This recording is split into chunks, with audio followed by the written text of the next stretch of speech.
Hello, everybody. Hope you're having a good day.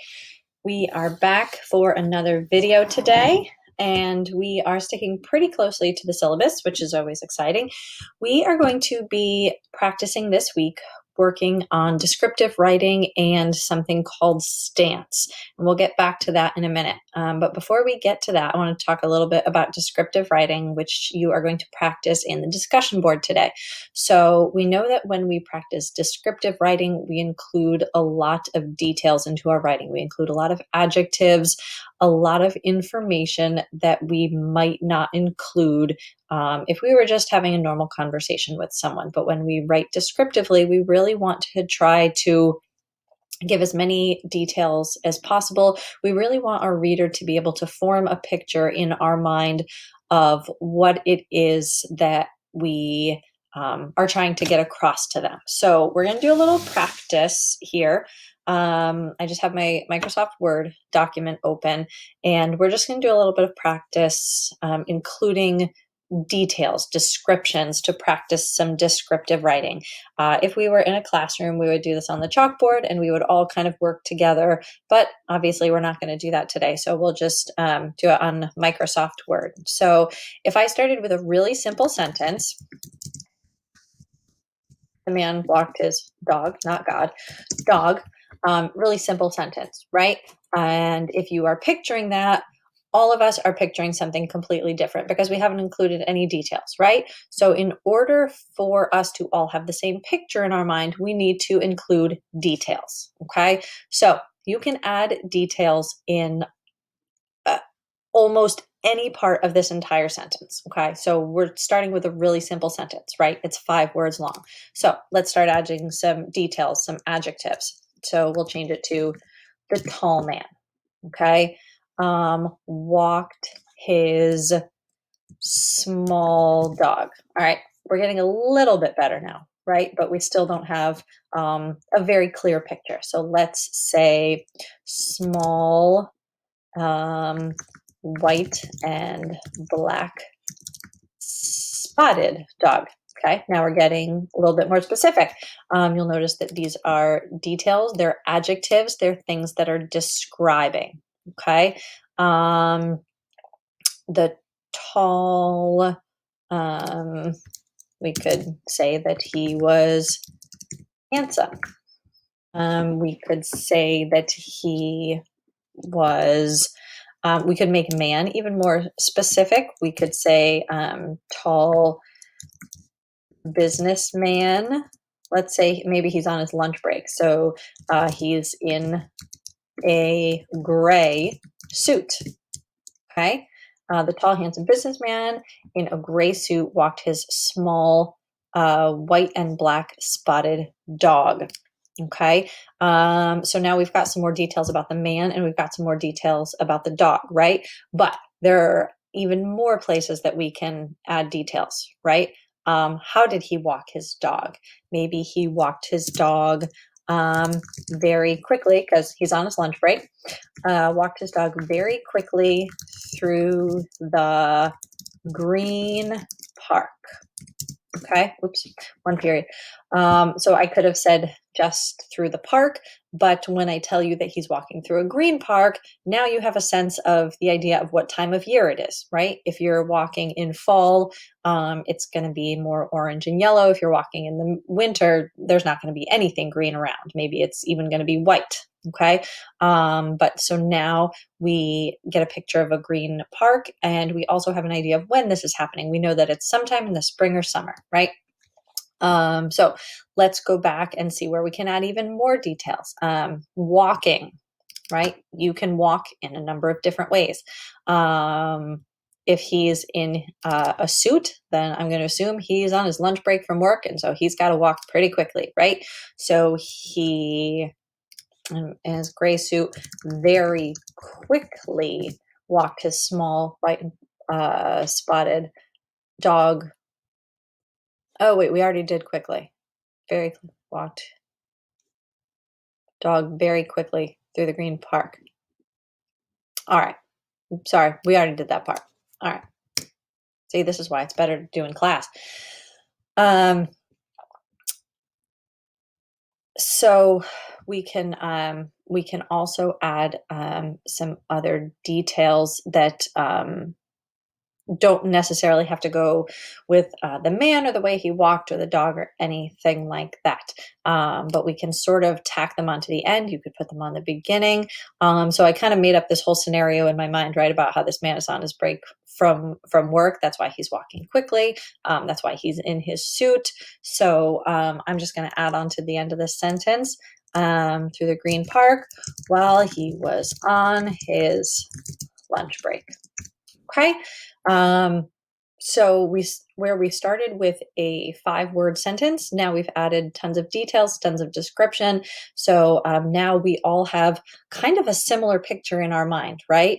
While maybe the tall, handsome businessman in a gray suit, maybe he looks a little bit different in everyone's minds, but at least the exterior is sort of the same, and the exterior, the picture of the dog is sort of similar in all of our minds. That's what we're doing when we're adding details and descriptions to our writing. We're trying to get everyone to have the same picture in their mind at the same time. So where we started with a 5-word sentence, now we're down to a 2-line sentence. Okay, so that's the sign of some really good details, some good descriptions to include. So you are going to practice that in your discussion board today. All right. But it's sort of a 2-part thing. So the other piece that we are working on, it's on page 66 in your book. And by the way, the chapter on description is chapter 42. So please go ahead and read that.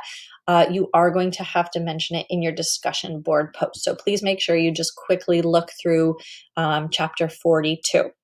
And now I'm in chapter 8 on page 66 in stance. So you're going to kind of combine these two things, descriptive writing and taking a stance in your discussion board post. Okay. So when we are talking about your stance on a subject, we're talking about your attitude towards it. All right. So here's a subject that most people are really into. I was never raised with sports. My dad's not into sports. My husband's not super into sports. So I've never really watched sports. I didn't watch them growing up, and I don't watch them now. So when people make a huge deal about the Super Bowl, they talk for a very long time about it with a lot of details. I don't know anything about football. If I were to go to a Super Bowl party and someone said, "Hey, what did you think of the Super Bowl?" I'm a lot more likely to talk about all of the foods that I ate at the Super Bowl party rather than anything having to do with the game. Okay. So if you asked me about football and I told you, oh, well, we had this really great dip, then obviously you would know my attitude on the subject is that I don't really pay attention to football, right? So that's what we're talking about when we're talking about stance. We're talking about how you make your attitude on something clear based on the way that you write it. Okay. So here's 2 examples from your book. I'm on page 66. So here is a letter written from a boy, his name is Michael, to his dad. And this is right on in your book in chapter 8. It says, "Hi, Dad, I'll get right to the point. I'd like to buy a car. I saved over $4,500 from working this summer, and I found 3 different cars that I can get for under $3,000. That'll leave me $1,400 to cover the insurance. I can park in lot J over behind Monty Hall for $75 for both semesters, and I can earn gas and repair money by upping my hours in the cafeteria. It won't cost you any more, and if I have a car, you won't have to come and pick me up when I want to come home. May I buy it? Love, Michael." Okay. You can figure out a lot about his attitude just based on the way that he wrote it. We can tell that he's responsible, right? He's done his homework. He's found 3 different cars. He knows exactly how much he's going to pay in insurance. He knows exactly how much he's going to pay to park, and he realized that, hey, maybe I don't have enough money, so he's going to up his hours in the cafeteria. He's respectful, right? He's writing to his father, saying, "It's not going to cost you any more money. I'm going to take care of anything. These are the options. May I buy it?" Okay. So he's responsible, he's respectful, and he's pretty hardworking to earn $4,500 in a summer. He had to work pretty hard to be able to do that. Okay. So he never came out and said any of those things, right? But we could tell his stance, his attitude. We could tell all of those things based on the way that he wrote. Okay. Now, here's a very different stance just underneath that. Hi, Dad, I'm buying a car. A guy in my Western Civ course has a cool Nissan he wants to get rid of. I've got $4,500 saved from working this summer.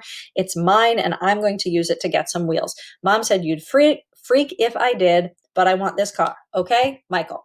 All right. It's a very different boy who is portrayed, right? He's not particularly respectful. He doesn't care what his dad thinks. He's going to do it anyway. He says okay at the end, but he's not really asking permission. He's saying, I'm going to do it. He hasn't done any research. He has some money saved. All right, we'll give him that. But he hasn't done any research. He says some guy in my Western Civ course, right? It's not a friend. It's not someone he knows. It's someone who probably wants to get rid of a car.